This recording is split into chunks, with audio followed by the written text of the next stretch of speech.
जतिन अभी अहमदाबाद से मेरे साथ हैं। जतिन, ये बताइएगा वहाँ पर किस तरह की सावधानियाँ बरती जा रही हैं अहमदाबाद में इन घटनाओं के बाद? तमाम स्विमिंग पूल्स अलर्ट हैं, सरकारें अलर्ट हैं, पुलिस अलर्ट है। किस तरह की सावधानियाँ वहाँ पर अब देखने को मिल रही हैं?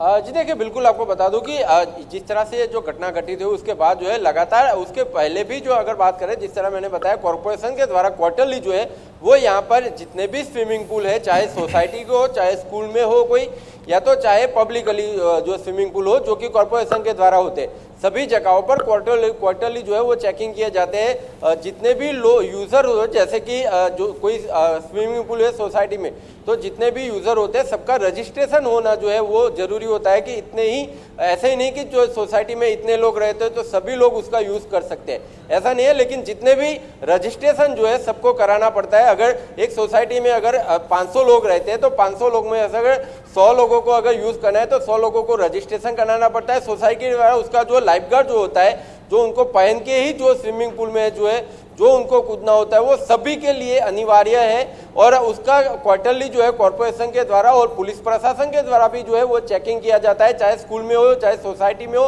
या तो किसी भी जगह पे हो, पब्लिकली हो वहाँ पे तो लाइफ गार्ड ज़्यादातर रहते ही है। लेकिन ज़्यादातर इशू जो देखा जाता है वो सोसाइटी में या तो स्कूलों में देखा जाता है कि वहाँ पर जो कोच जो होते हैं वो काफ़ी कम रहते हैं। जैसे कि अगर सोसाइटी की बात करें तो तकरीबन एक दिन में अगर 100 लोग अगर स्विमिंग पूल में अगर जाते हैं तो उसके ऊपर 2 या तो 3 कोच होते हैं। ऐसे में अगर सिचुएशन तब ज़्यादा जो मुश्किलें भरी हो जाती है जब 4 या 5 लोग अगर डूबने की स्थिति में हो, तब 3 जो कोच होते हैं वो कहीं ना कहीं खतरे समान जो लोगों के लिए हो सकते हैं। इसीलिए यहाँ पर जो प्रशासन ने जो है पहले से इसके लिए जो है नियम कड़क बनाए रखे हैं कि अगर जितने भी लोग को स्विमिंग पूल यूज़ करना है, चाहे सोसाइटी में भी, खुद की सोसाइटी में यूज़ करना है, फिर भी उनको लाइफ गार्ड जो है, लाइफ जैकेट जो है वो उनको पहन के ही स्विमिंग पूल में जो है कूदना है, जब तक कि वो पूरी तरह से तैरालू नहीं हो जाते। जी मनोज जी, ये बताइएगा कि क्या आपको लगता है कि इसको नज़रअंदाज किया गया है, इस इशू को, स्विमिंग पूल के इशू को?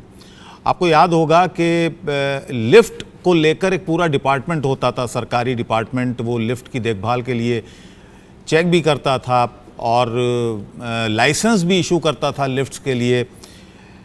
क्या आपको लगता है कि इस इशू को, स्विमिंग पूल के इशू को नज़रअंदाज किया गया सरकार की तरफ से भी, क्योंकि इसको बहुत ज़्यादा हल्के में लिया गया?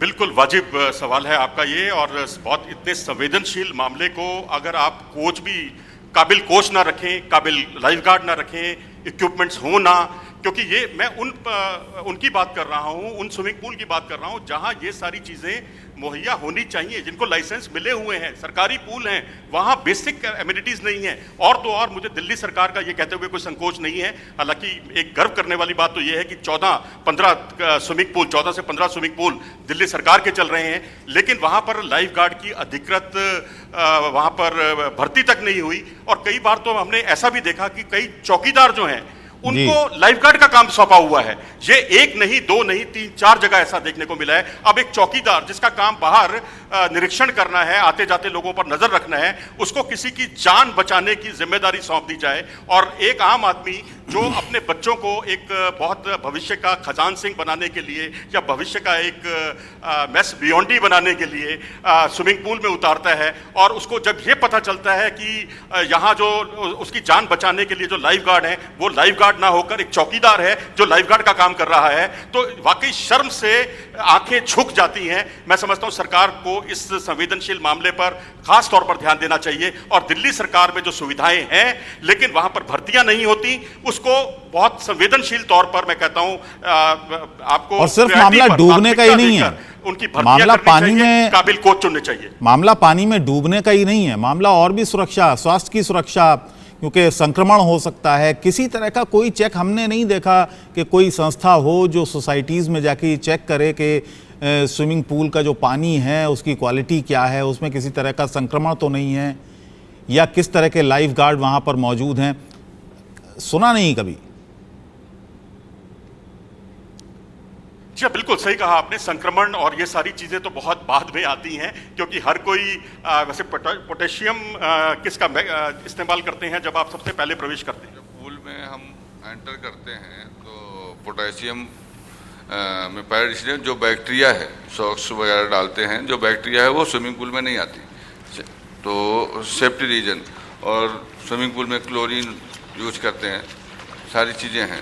और आते ही आपको पहले एक बाथ लेना होता है, नहाना होता है, और उसके बाद आप पूल में एंटर कर सकते हैं। पहले आपको प्रॉपर स्विमिंग कॉस्ट्यूम और स्विमिंग शावर लेके स्विमिंग पूल में एंटर करते हैं, और जब स्विमिंग पूल से निकलते हैं तब भी शावर लेके फिर चेंज करते हैं। तो ये बड़ी बुनियादी चीजें हैं जिसकी आमतौर पर अनदेखी होती है। जी हाँ, कुछ कह रहे थे आप। हाँ, लोग फिर भी इस चीज़ का करते नहीं है, मतलब ऐसे एंटर कर जाते हैं, मानते नहीं, झगड़ा भी करने लगते हैं। तो ये चीज़ें होनी चाहिए प्रॉपर, मतलब जो चीज़ है उसका यूज हो। देखिए, लाल रंग की टोपी जो होती है आमतौर पर उन ट्रेनिस को, बिगनर्स को पहनाई जाती है, लेकिन अक्सर देखा जाता है कि लाल रंग की टोपी वाला जो व्यक्ति है वो भी बहुत आगे निकल जाता है, शैलो एंड से बाहर निकल